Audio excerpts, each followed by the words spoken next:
Try ಮಾಡಿ ಆಚಿ chicken masala. ನಮಸ್ತೆ ವೀಕ್ಷಕರೇ, ಜೈ ಕನ್ನಡ ನ್ಯೂಸ್ಗೆ ಸ್ವಾಗತ. ನಾನು ತೇಜಸ್ವಿನಿ. ಪ್ರಮುಖ ಸುದ್ದಿಗಳನ್ನ ನೋಡ್ತಾ ಹೋಗೋಣ. ಸುಪ್ರೀಂ ಕೋರ್ಟ್ನಲ್ಲಿ ಬೈರತಿ ಬಸವರಾಜ್ ಜಾಮೀನು ಅರ್ಜಿ ವಜಾ ಆಗಿದೆ. ನಿರೀಕ್ಷಣಾ ಜಾಮೀನು ಅರ್ಜಿಯನ್ನ ವಜಾಗೊಳಿಸಿದೆ ಸುಪ್ರೀಂ ಕೋರ್ಟ್. ಶರಣಾಗತಿಯೊಂದೇ ಶಾಸಕ ಬೈರತಿ ಬಸವರಾಜ್ ಅವರಿಗೆ ಇರುವಂತಹ ದಾರಿ. ಸುಪ್ರೀಂ ಕೋರ್ಟ್ನಲ್ಲಿ ಬೈರತಿ ಬಸವರಾಜ್ ಪರ ಜಾಮೀನು ಅರ್ಜಿ ವಜಾ ಆಗಿದೆ. ನಿರೀಕ್ಷಣಾ ಜಾಮೀನು ಅರ್ಜಿಯನ್ನ ಸುಪ್ರೀಂ ಕೋರ್ಟ್ನಿಂದ ವಜಾಗೊಳಿಸಲಾಗಿದೆ.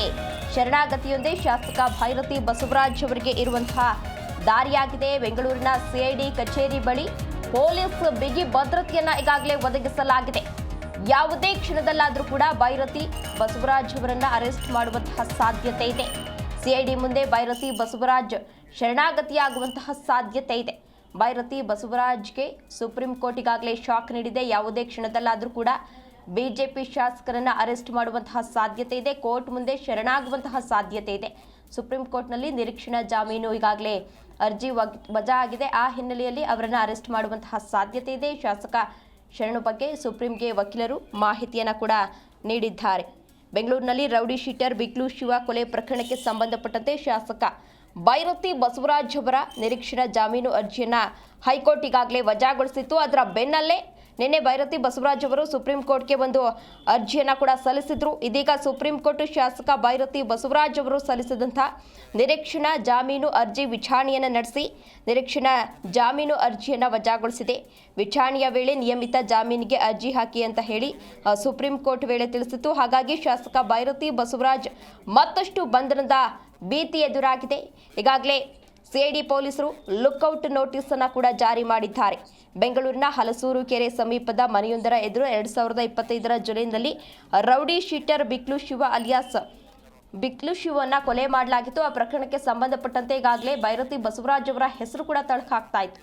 ಇದೇ ವಿಚಾರಕ್ಕೆ ಸಂಬಂಧಪಟ್ಟಂತೆ ಹೆಚ್ಚಿನ ಡೀಟೇಲ್ಸ್ ಅನ್ನು ನೀಡಿದ್ದಾರೆ ನಮ್ಮ ಪ್ರತಿನಿಧಿ ಭವ್ಯ ಸುನಿಲ್. ಭವ್ಯ, ಸುಪ್ರೀಂ ಕೋರ್ಟ್ನಲ್ಲೂ ಕೂಡ ಭೈರತಿ ಬಸವರಾಜ್ ಅವರ ಜಾಮೀನು ಅರ್ಜಿ ವಜಾ ಆಗಿದೆ. ಹೇಗಿತ್ತು ವಾದ ಪ್ರತಿವಾದ? ಯಾವಾಗ ಅರೆಸ್ಟ್ ಮಾಡಬಹುದು?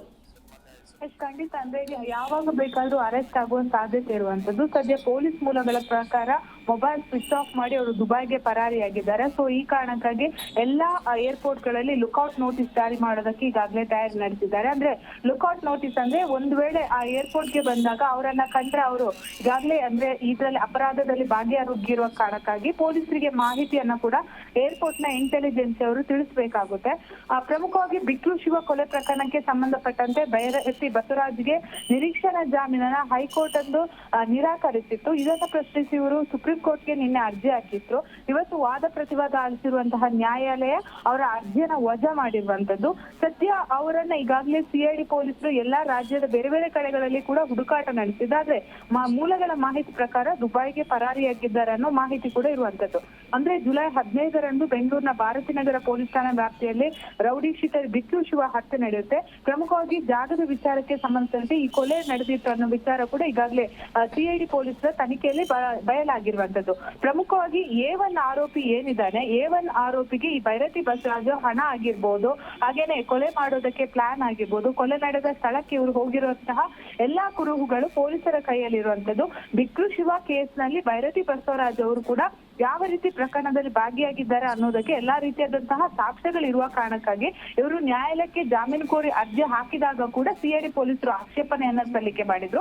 ಸದ್ಯ ಭೈರತಿ ಬಸವರಾಜು ಸದ್ಯ ಬಂಧನದ ಭೀತಿಯಲ್ಲಿದ್ದಾರೆ. ಮೂಲಗಳ ಮಾಹಿತಿ ಪ್ರಕಾರ ಸುಪ್ರೀಂ ಕೋರ್ಟ್ ಅಲ್ಲಿ ಅರ್ಜಿ ವಜಾ ಆಗಿದ್ರೆ ಅವರೇ ಬಂದು ಶರಣಾಗ್ತಾರೆ ಅನ್ನೋ ಮಾಹಿತಿ ಕೂಡ ಇರುವಂತದ್ದು.